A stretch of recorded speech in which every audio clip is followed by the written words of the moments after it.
the tones dropped for an MVA. As the information was coming out, as dispatch was giving the information, it was getting worse and worse. A couple patients laying in a ditch. Mm-hmm.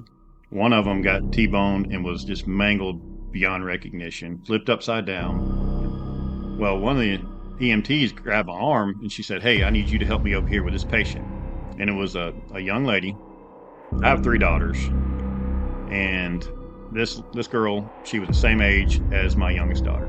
So I'm like, all right, this is gonna be a little bit more personal than most calls. So I'm like, I can handle this. And we got over there, and this poor kid, she was unrecognizable. Like her face was bloody. I mean, it was swelled up. You couldn't hardly recognize her face.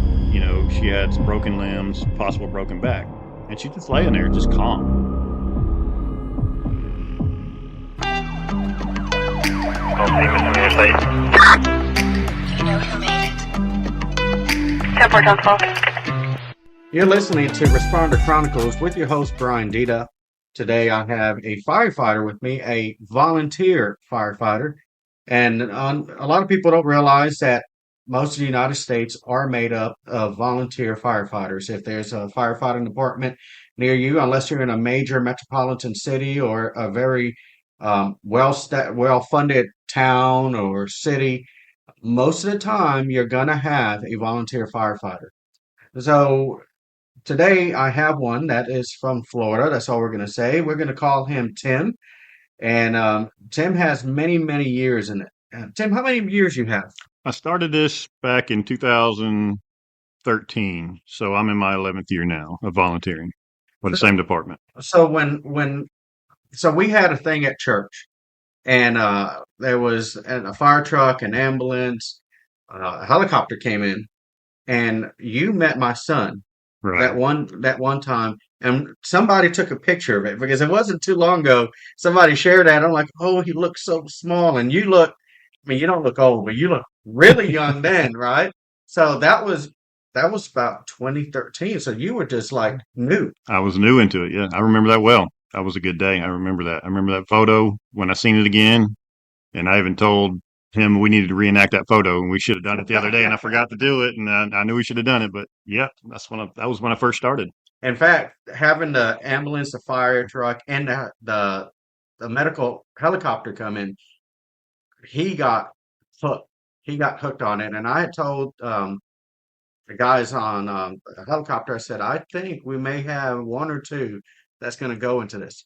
And this is why this podcast exists, why I've started it. I want to get these stories of these men and women who are frontline emergency response, uh, whether it's police, ambulance, EMS, uh, fire, right? And anybody that steps up and does something that helps the community, protects and serves. And so I do that so people can hear the stories, and hopefully we can get more people who say, "Yep, I want to do this job." Absolutely, We need it. we need it bad. Yeah. It's needed more than anybody knows. And let's just be honest with, I don't know how it is with a lot of other states, but in the state of Florida, they have some pretty high standards They do. for firefighters. And so being that these are volunteers, they have to go through a lot of training. I mean, I have been in it, what, about 3 years now? It Yeah. doesn't seem like it's been that long. And I look back and, dude, I've gone through a lot of training Yes, you have. and I've done it for free. And so, but we need people. We need people who will step up and really help. So, what got you into wanting to be a firefighter? Well, my grandfather on my dad's side was a city fireman for a neighboring city, and he was a fireman through the late '60s, all through the '70s, and parts of the early '80s.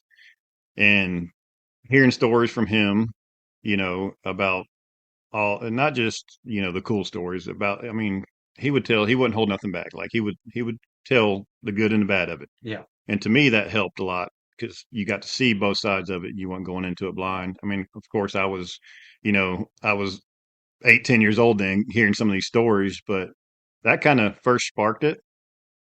And then growing up, I've always loved to help people. I've always been willing to help people. And my uncle was actually a volunteer in this same department, and I would always hear his stories.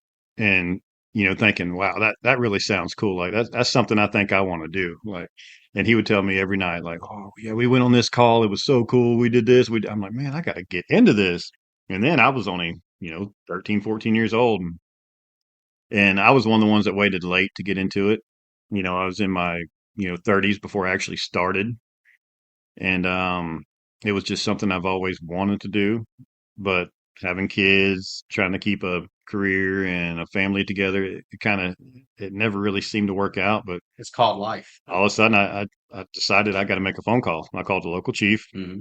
He set up a date with him and the assistant chief. Within a week, we talked, had a really good conversation, felt like everything lined up. And he basically said, hey, when do you want to start training?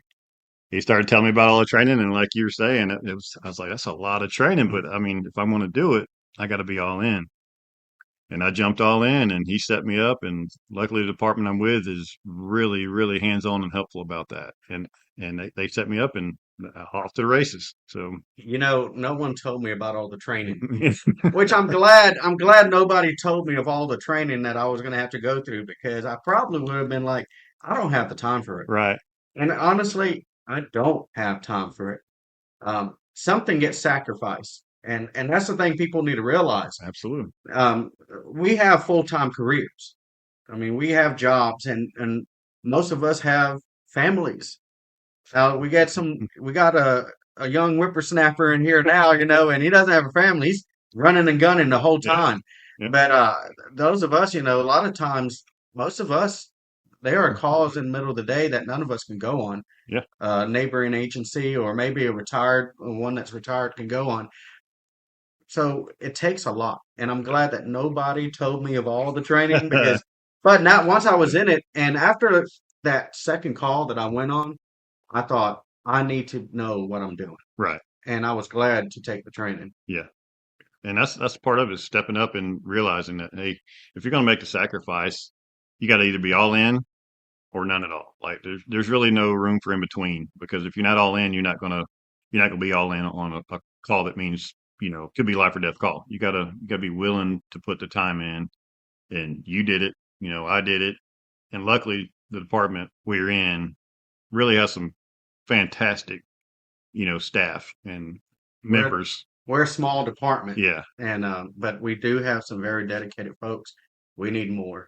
we do need more. We need a bunch more, unfortunately, but we make do with what we got, and it's part of waking up at 3 a.m. to make that call because somebody's got to make the call, and that's what you signed up for. So, yeah, we definitely need more. Always need more. But, the funny thing is, I actually right out of high school, I wanted to go into law enforcement. Yeah. And if you knew me back in 1996, boy, you're going to get killed. I mean, I was 110 soaking wet. A lot nicer and a whole lot more sweeter than I am now. It just wasn't for me, but my son actually got me in this. I don't know if y'all know the story, but he got interested really, I think it was when that day that you showed up there at the church with the Yeah. fire truck. Right. And he got 15 and he's like, I want to join the fire department. And we were in the middle of moving and we moved out here.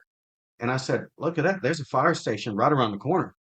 And so we went to a meeting and he joined. And then I realized that I told him, I said, Mason, if you're 15, you can't even drive. If I'm going to have to ferry you to these emergency calls, you might as well join. And so I did, and I don't regret it. Absolutely.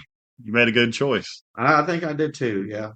The missus kind of gets a little upset sometimes, but she knows. And the funny thing about it is, we go on a call, we leave, right? Come back. She may be upset, like she always says this, do you got to go on this call? Right. I'm like, hun, I've got to go, and then when I get back, she's like, tell me about the call. Exactly. What happened? And I was like, yeah, you really didn't want me to go, huh? I think everybody deals with that. That's part of it. That's part of not just us sacrificing our time. It's the family members, the wives, the kids, all sacrifice with us. So it's a big part of it for sure. And having a support, she says that. But I noticed this department, the chief, assistant chief, I mean, all of you said family comes first. Right. And so that means I may not show up for every meeting. Yeah. I may not show up for every special detail or anything like that. And honestly, there's some calls and I just go, nope, can't go to that one Right. today. And that's okay. You know, we're volunteer. Exactly. Exactly. All right. Now, since you've been in it, what is it? 10, In my 11th year, 11 years. Tell me a call that made you finally realize that this is some very real stuff. the first call that I can vividly remember, it was actually not even with this department. I was in this department, but at the time where I was living, it had me close to where I can actually make calls to other neighboring departments. And they were actually, hey, if you can help out, you hear a call, tones drop, you're Mhm. around, help out if you can. And I really enjoy that too. Yeah, definitely. And this particular day, I was coming home from work. It was middle of the day, and I had my radio on, and I heard the tones drop for an NVA. That's a motor vehicle It's a motor vehicle accident. crash, and it had entrapment. As the information was coming out, as they were dispatch was giving the information, it was getting worse and worse. Mm. And it was about probably 5 miles or so from where I was at the time. So, of course, I was in my personal vehicle, so I made my way there. I got there right behind the department engine that was in that the district rather. I got there right behind the engine, and I remember pulling up, seeing, and this was probably the first bad wreck that I've seen actually being in a department. And I remember seeing two vehicles. One of them, it was a T-bone type collision. One of them got T-boned and was just mangled beyond recognition, flipped upside down. The other one, the whole front end was smashed up, off in a ditch. And as you're pulling up, you really don't know where the patients are. Yeah. You know there's patients because dispatch has relayed a few key information, as far as a minor child or who's trapped, an elderly woman trapped. And so we're walking up, and I kind of get up with the driver of the engine of that department, and I say, "Hey, I'm here." Told him who I was. Say, "How can I help?" He goes, "All right, well, we're gonna, assess the situation. Let's see what we got." So we start walking around. I'm kind of following behind them because I'm new at it, and there's a couple patients laying in a ditch, Mm-hmm. and there's still two patients trapped inside one of the vehicles. So about this time, EMS is rolling up. There's a couple EMS units because there's multiple casualties, and I'm just kind of doing hands-on, like helping out where I can. Well, one of the EMTs grabbed my arm and she said, "Hey, I need you to help me over here with this patient." And it was a young lady. I have three daughters, and this girl, she was the same age as my youngest daughter. So I'm like, all right, it's going to be a little bit more personal than most calls. Yes. So I'm like, I can handle this. And we got over there, and this poor kid, she was unrecognizable. Like her face was bloody. I mean, it was swelled up. You couldn't hardly recognize her face. She had some broken limbs, possible broken back, and she's just laying there, just calm. And I'm just like, wow, this is amazing. Like this little girl just went through this horrible thing, and there's no tears, not crying. And the EMT said, "Hey, I need you to assess this patient, and you kind of like stay at the head because that's the main part, kind of keeping the head, straight." And I'm like, okay, still me being new at this, I'm like, all right, I got this. I can, I've been through all the training. I can do this. So I got down, at the top of her head, kind of holding C-spine is what they call it, holding her still. She's not really moving. A couple other firefighters came over and started doing some head to toe assessments. And the whole time I'm looking down, talking to this little girl, because I can relate to her because I got a little girl, Yeah. same age. I mean, exact Mhm. same age. And she's talking back, and I'm like, this is unbelievable. It's strange. Like It's I kind don't of, I yeah. don't understand. I couldn't understand like this girl by looking at her. I mean, it was that bad. I was like, there's no way she should be talking to me. I was like, this Mhm. is a miracle. And finally, they get done doing all this, and there's other patients, and they're trying to figure out who's going to fly in a helicopter and who's going to go to the hospital and what ambulance. And the EMT looked at me and she said, "I need you to grab her, carry to the ambulance now." So I'm like, "Yes, ma'am."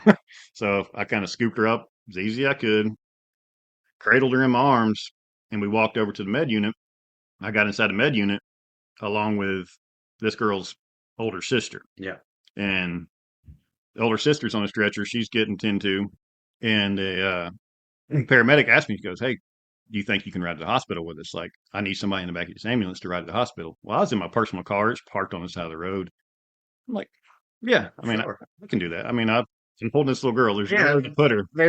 There's, you're like, she comes first. Yeah, exactly. So I'm like, absolutely. So I'm sitting there in the ambulance, holding this little girl in my arms, just cradling her, talking to her, and the paramedics like, the main focus is to keep her talking to you. So I'm like, oh, it's an hour ride to the hospital from Yeah. where we're at. It's Yeah. an hour ride. So I'm like, okay, here we go. And my arms are already tired. I'm like, that But you're not I letting got to her do go. this. Yeah. So the whole ride, and we had to take back roads because they had a road blocked, and it was a mess. But I just remember holding this little girl in my arms and looking down at her, and then talking to her, having conversations like she wasn't even hurt, and she's responding back, answering questions, and I'm telling her about my daughter. She's telling me about how old she was, what her name was. I kept repeating that, asking her, and the whole ride to the hospital, she stayed alert and was talking to me, and I mean just covered in blood. And I remember getting there, and I couldn't feel my back. My back was just on fire from Just hold holding her her, that and way. not trying not to move her. And we got to the hospital, got out of the ambulance, and I ended up carrying her into the emergency room and putting her on the bed when they took over. And that was the last I seen her. And I heard that she made a full recovery. Like, Oh, that's I mean, awesome. she had broken arm, broken leg. I think she had some broken ribs, but she made a full recovery. And that moment right there made me realize like this is Just, what you train for. This is why you have to train. This is what you signed up for. And that was kind of the real moment for me that was like, okay, this is what I want to do. yeah. This is real. Yeah. Like, and I wasn't even in this department. And there's been tons of calls after that. That's been on kind of on that same level, but that really stuck with me. And do you remember about what age she was? Yeah, she was 5 years old at the time. Oh my. Yeah. Okay. Yeah. Yeah, I can just imagine. And I mean, I remember the first call I went on. Well, first call I went on, I just rode in a truck, and I thought that was cool to go lights and sirens. Yeah. But the first one that I actually went on, and I drove the truck. See, I went through the EVOC course, but I have been driving large vehicles for a while anyway. So it was nothing. And I get there, and it was an MVA, and and we realized, I think you remember that one too. She was instantly killed, Yeah. teenager. And it's a very weird scene, very somber. Everybody there, all the first responders, police, everybody's doing their job, Right. but everybody, there's a sense of sadness, such a young life taken. Very. Yeah. I remember that one well. All right. Well, that's that was that's a good one there. Uh, what about a very high intensity story that you won't ever forget? Like if I was to say, tell me the worst story, or something that just really got you pumping. What what is it? The best story or the best call I've been a part of is it happened a couple years ago. By far the best call, actually last year, I believe it was. And it was a call, as you know, we got alerts sent to our phones. We get Sure. these calls sent to our phones, like from dispatch, not only from our radios, but they're linked up to our phones. It makes it easy.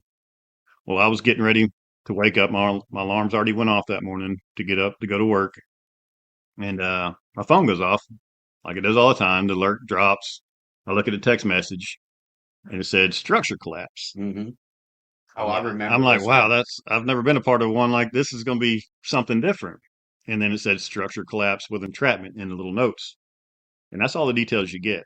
So you're like, okay, they can be just entrapped, just needing a way out, or they can be actually trapped under the structure itself. So you don't know as you're getting dressed and getting all your clothes on and trying to get in the vehicle. So I get up as quick as I can, put all my gear on, and start heading to the scene. And I get about halfway there, and some more information starts coming out.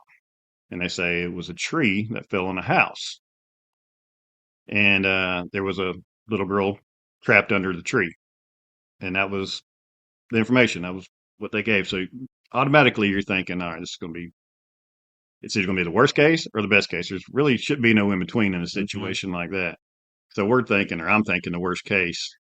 And they start giving some more information out because 911 dispatch is still on the phone with the parents, getting information too as we're going to the scene. So some more information comes out, and they say the little girl up strap was talking, responsive, talking to her parents. So that's kind of a big That's a good that's a sign. big relief off. Like you can kind of settle down a little bit. Still intense call that you're going to. Well, I wasn't probably 15 minutes away from the call scene. So myself and another deputy was the first ones on scene. And you pull up and it's still dark outside. It's during a bad storm.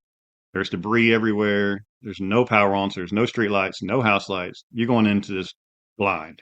And you can kind of look up with your headlights and your scene lights, and you can see this huge oak tree Massive. just crushed this house. I mean, you were Massive. there, you know well. I remember that night clearly, like Yeah. I was there this morning. And that pulling up to that scene and knowing that you're, one of the first ones on scene, you and another deputy or a deputy, and thinking, okay, what's the first move here? Like, what do we need to do? Like, we know where she's at. She's under this tree. That's where she's at. So I made contact with the deputy. We got her flashlights. We had her gear on, and we go around the back of the house, make contact with the parents. And surprisingly, they're fairly calm for what the situation was. I remember that. And I remember that. I'm like, am I at the right spot? Like, there's a tree. I know we are, but and they tell us like, hey, this is where you got to go in because some of the exit front door you couldn't use it. We had to go through the back, and they kind of guide us through. And there was a couple trees. Well, the tree was a big oak tree, but it was almost like two trees. Mm-hmm. So it fell on this little girl's bedroom. The main part of the tree fell directly on her bedroom, onto her bed, onto her, and was resting on over her bed. The other part of the tree fell into the kitchen area. Well, it kind of blocks some entries, so you're kind of figuring out your way back, best way, and the whole time you're going, you're trying to make sure nothing else is fixing to collapse. Like, Yeah, because you're thinking, I remember walking through there, and I remember walking in that kitchen, and the lights were still on, and I mean they still had electricity, yeah, they which had really surprised yeah, me. they were on a yeah, they had electricity in the kitchen for some I don't know how, but And I remember you walk into this kitchen, and there's this tree literally going through the roof, and you're going, "This is unreal." yeah, And I'm thinking, second thought is, my son is in here with me, which he volunteered, right, and I'm thinking, please don't let this collapse. If it collapses, let it collapse on me, but not him. exactly, and because you never know. I mean, the tree's unstable. You don't know what it's resting on. And I mean, you could see as we were walking up to that house on the back, the whole back wall of the house was leaning pretty significantly. Like Mm-hmm. it was ready to collapse also. But so we finally make our way in. The parents showed us, hey, this is how you get to your bedroom. So me and the deputy make our way into the bedroom.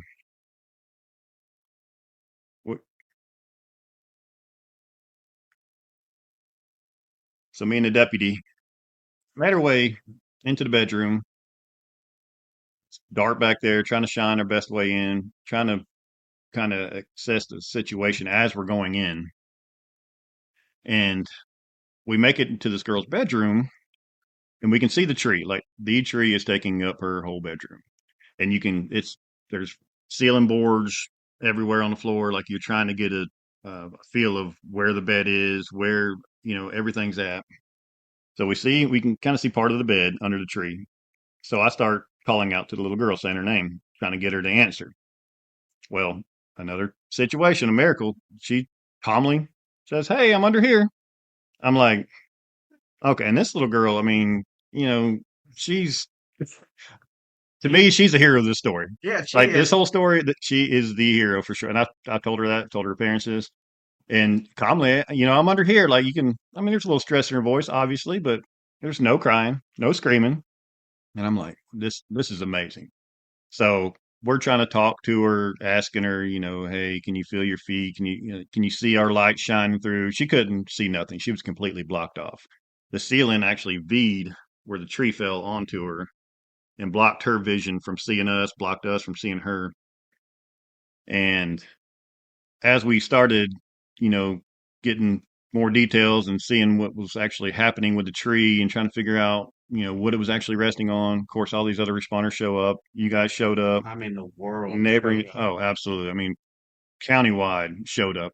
Every resource you can think of showed up from bulldozers, cranes were in or out. I tell you, it was one of those early morning calls. My wife said, "You got to go," and I said, "Hold on." It says, I got woke right out of a deep sleep. Yeah, It says structure collapse. I went, that's different. And then I heard something. I don't know what the age was. I think it said maybe 12, 10-year-old child. And I went, I'm going to this, yeah, and when I got there, it was you, a deputy, and me and Mason. yeah. And and then within minutes, literally minutes, it seemed like all of Florida showed up there. Lights, sirens, they were trying to get a helicopter en route. I mean, it was amazing. It was a huge joint effort, and the amount of people that showed up quick, that fast of a response just shows the kind of county that we work in. And I mean, we had federal resources yeah, from military base yeah, en route got there, and yeah. I was I amazed. mean, we had cranes coming from the next county over. I mean, big cranes to if we Police needed. I mean, from the next major city, everywhere, which is an hour away. everywhere. And that was very, very humbling to see how many people come together for a person in your district. Not, I mean, that they didn't have to, No, but they knew just like we did. They heard the information like, okay, this it's pretty serious. they heard child. Is what Yes, they heard. and they knew they had to get en route. Well, we got in, we started doing our thing, kind of clearing some debris away from the bed, kind of trying to see. The main focus was to see where this tree was resting at, what it was sitting on, because as far as we could tell, it wasn't like crushing her at this point. Hmm. But we wasn't sure yet. So her talking to us, we're kind of like, okay, well, it shouldn't be crushing her. She's talking to us, right? So that was kind of a relief off us. So we're trying to figure out where there's tons of branches coming down. There's tons of beams from the ceiling, the rafters, everything's just mangled. So we're trying to figure out what this tree is resting on because it should have kept falling. Like Hmm. something stopped this tree from falling. Well, there just happened to be one tree limb, probably about 10-inch diameter, maybe a little bigger, that came down and actually stuck on the floorboard about 3 feet on the opposite side of her bed. And it was just enough to where it stopped the whole tree somehow From crushing from her. crushing her. They went through her floor and was resting. I mean, it was within, I mean, I would say centimeters of a little bit further would have been crushing her. Hmm. Like, I mean, it was putting pressure on her. And that we found out that that was the only thing holding this tree up from falling. So we're like, okay, if this tree limb breaks, this whole tree's coming down and it's going to be completely resting on her. So the main focus was to get the tree stable. We took some airbags from a neighboring apartment. They came in with their commercial grade airbags. I mean, that was the focus. We had us inside. We by this time we probably had 6, 7 people inside, maybe That's right. fire departments, police, and outside was a whole nother world going I on. was on A outside. whole nother world. I tell you, it was a whole. I was with that crew, helping set up the airbags. Yes, and that was an effort in itself. And I mean, to do that was probably to me was a big relief off my mind. Like what allowed us to keep working inside, knowing that we had that tree from the outside with those airbags and that resource, which luckily they had them and they got them there quick. Knowing that that tree was a little bit more stable, so we can actually work a little bit faster, try to get her out. And the whole time, this little girl never lost her cool, never got, never screamed, never cried out like, I'm hurting, or just kept so calm this whole time. And I told her after her parents, after I'm like, the biggest hero in that room was your daughter. Hmm. Because if she had been screaming and she'd have Okay. been Yeah. irate, it would have made us more anxious and working faster. And we made it, we might have made a mistake and it could have been, terrible. It could have been a lot different outcome. But by her staying calm, that made the difference that scene needed. But we finally got the tree stable, started cutting ceiling boards away, trying to work our way a little at a time into her. And the whole time, this bed, it's on little metal frames, like little 4, 5 inch legs coming off this metal frame, and it's supporting a lot of the weight of this tree. And the only thing we could think of was how to get to her because we had to lower her down without the tree moving Hmm. because you couldn't cut the tree out. So we got to thinking like, what's the best option here? And we all came up. We sat there for a good 10 minutes. Everybody kind of took a deep breath, and we got the idea that maybe we can cut the feet off of this bed if we get this tree stable, and it's going to lower the bed, and it's going to give us enough room. That 5 or 6 inches, just maybe we can slide her out. Well, doing this, you don't know if when you cut the legs off this bed, if it's going to, the whole tree's just going to, that's what it's going to take. So we had to trust that we had the stabilization outside where it needed, which it was. It was perfect. We had stabilization inside with some rescue equipment that we use for extrication on cars. Hmm. We had airbags inside. We had braces inside. We had all the precautions covered. So we felt comfortable that we could cut these feet off this bed and it's going to give us just enough room.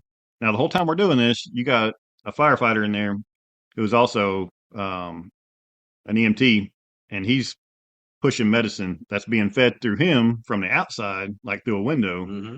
by the paramedic. And I mean, they're like coordinating, getting medicine in her, keeping her calm, making sure she has fluids. Because it wasn't any of it.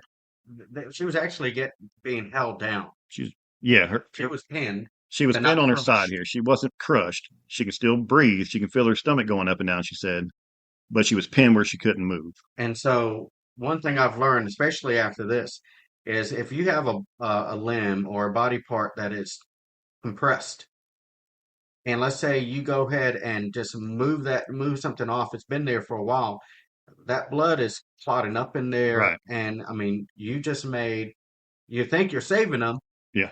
but you actually may have killed them. And that was the biggest worry the whole time with this was if it was crushing her. And exactly what you just said. That was a big factor, a big fear. And so that's why they were pushing So they're pushing medications. fluids in there. Yeah, and they were doing that through her, because we finally got to the bottom of her foot, and they were doing it through her foot, the only part of her we can see at the time. Yeah. And it was just, pushing IVs and cutting, sawing, and finally, we got another firefighter ended up cutting a few spots out from the ceiling and was able to get in there enough where you could see her face and kind of shine.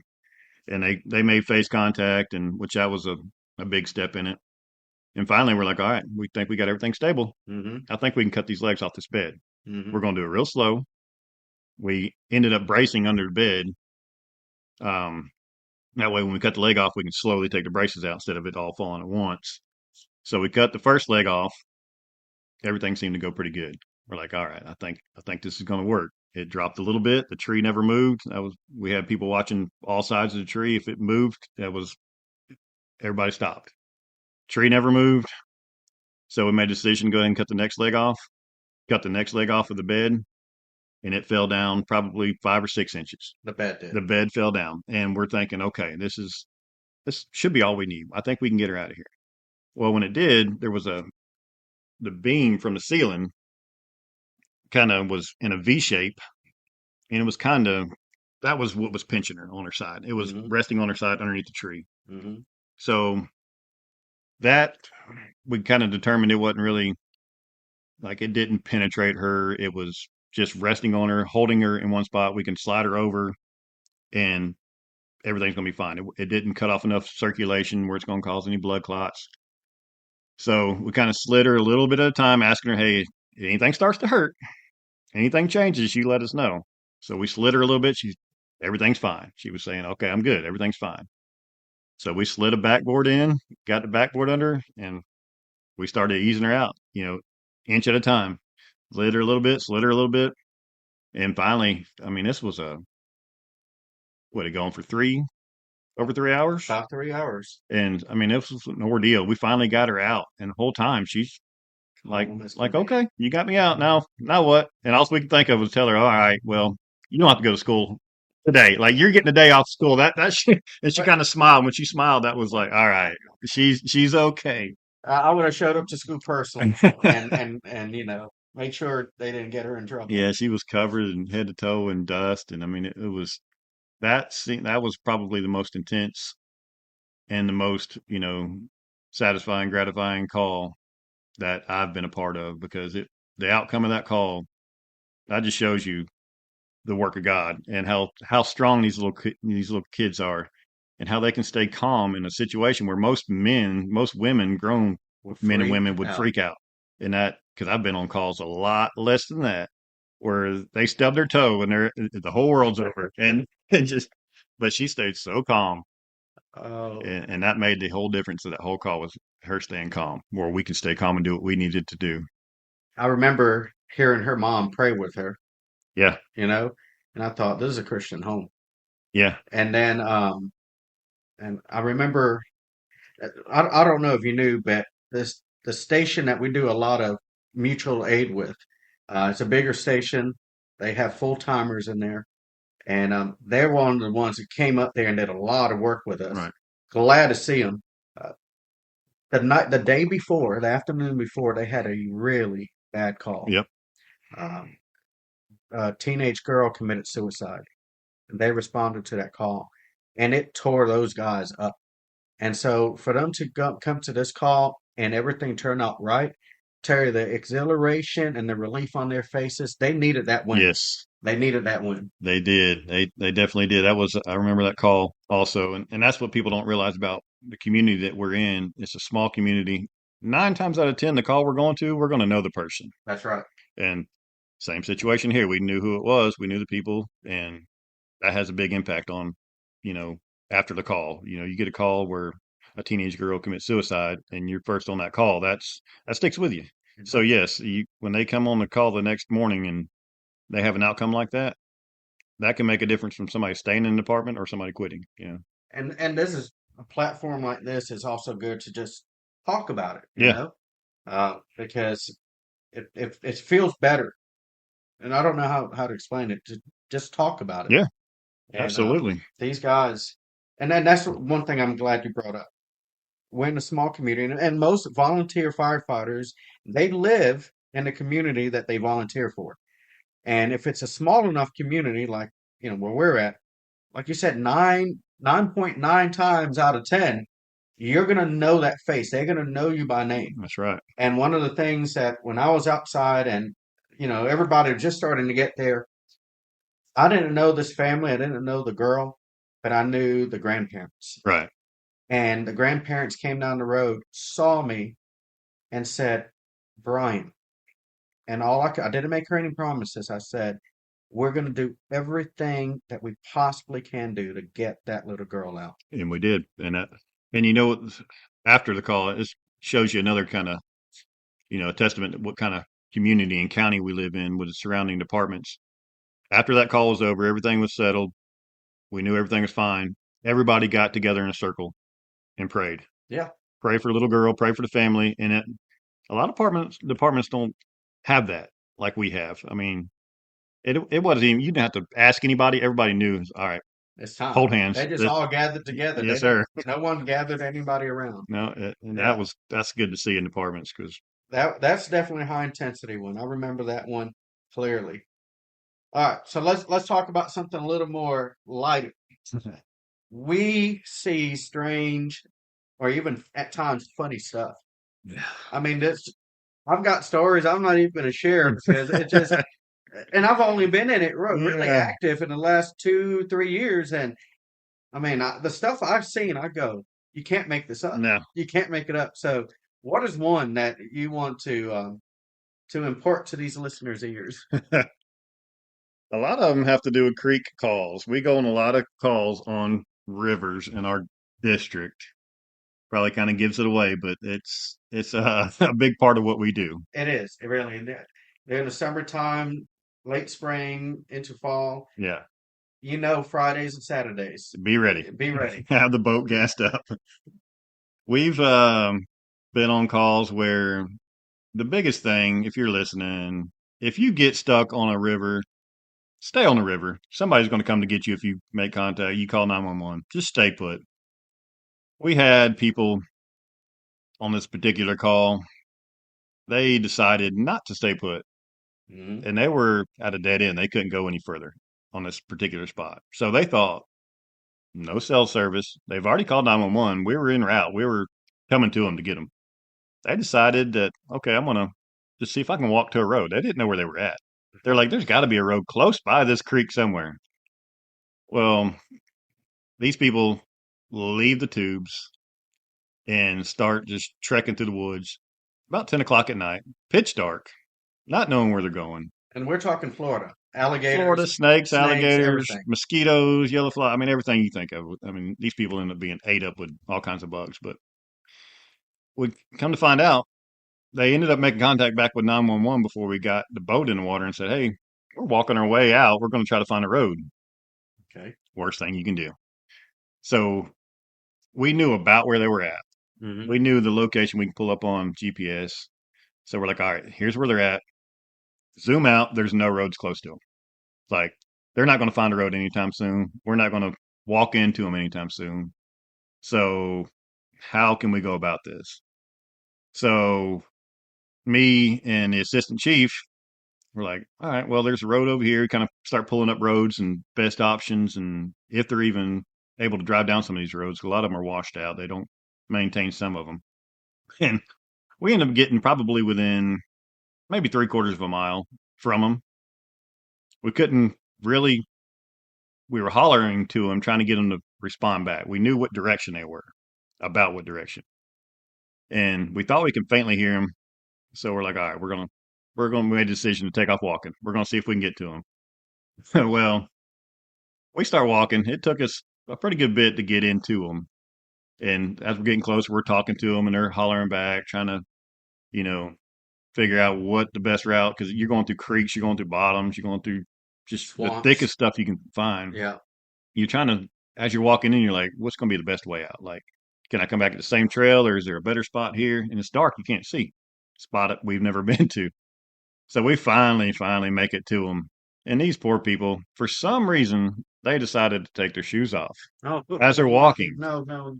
And they're just cut up. I mean, their feet are bleeding. And of course, you know the creeks around here. People don't just go in there and drink sweet tea and water. No. So they're Alcohol Yeah. has a lot of the decision making that happens out there. Well, there's one particular guy there that you can tell he had some fun on the creek that day. He was lit. And he was just cutting up, and I mean, he was trying to explain to us why they started taking off walking, because he thought he knew where he was at because he used to hunt the woods around there. And we're like, come to find out he didn't even live anywhere close to the spot. And he was out of it. And they were so ate up with bugs. And I mean, two of the guys, they even took their shirts off. Like, instead of leaving them on to save for the mosquitoes, they took their shirts off, their shoes off. I mean, they were down to just their swimming suit, and they had clothes. They could have put all this stuff on. They had all their stuff with them. So that seeing stuff like that kind of makes you wonder, like, which way is this world going? It's like it calls it, and most of the funny calls come off the river where you get, intoxicated people that some of them either want to fight you or they want to be your best friend. And luckily, most of the time it's the latter, where they're all happy. They're happy to see you. But there is times where you get out there and yeah, it's a scene. You're trying to drive your boat through a crowd of drunk tubers, trying to make your way to wherever you're trying to go, trying to find these people. But yeah, the river calls are always probably the best calls as far as seeing just stuff you probably don't want to see. Yeah, aggravating, but some of the funny or it's just strange. Just absolutely strange. Yeah, there's some characters. How about a call that scared the living daylights out of you? Ooh, let's see.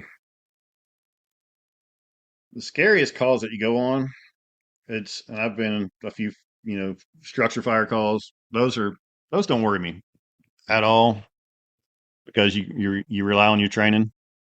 But the scariest calls you go on are MVAs, motor vehicle accidents, that are on a busy road, because you have people that if they're on their phones, they're going to be trying to video, or everybody wants to see what's going on with the accident. They don't slow down. They don't move over. Those calls, I've been on a couple calls on the main road right here, and that if I would have took a step back on one call, Mm-hmm. I would have got hit by a car, You would have been the next because call. we had our apparatus parked in the road, blocking one lane Mm-hmm. like it's supposed to be. Well, the traffic was supposed to be stopped both ways. I knew it was stopped this way because we were bringing in a helicopter. And for some reason, somebody, I don't know if they came out of a side road, I still don't know. But I went to go around the other side of the engine and to go adjust it. And as soon as I took a step, there was a car just, I mean, he wasn't even slowing down. He was moving. He was moving. And I mean, if I'd have took probably another step because he didn't try to get over, I was in the lane that he was in. Mm-hmm. I mean, it was within a mirror length. And luckily, we have some good deputies up here, and they seen it.